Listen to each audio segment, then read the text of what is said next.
Ganito po yung gagawin nyo. May tanggap na cellphone ngayon. Ang issue nito, hindi daw mapindot. Ayaw daw niya magpindot. So, na-restart ko na siya. Ayun o. Hindi daw siya mapindot.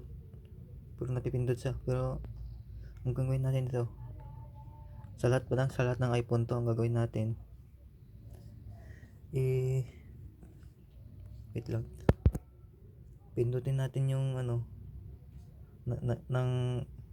pindutin natin na mabilis yung volume up saka down.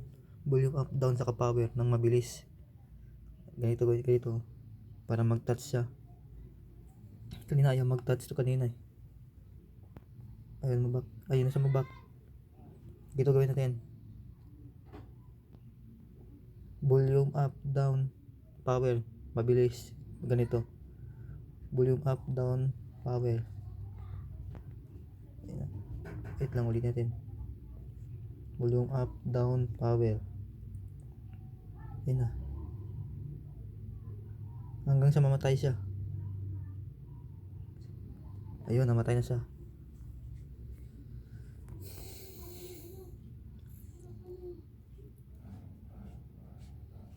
Hintayin tayo sa mag-on uli. Ayun, nasa uli.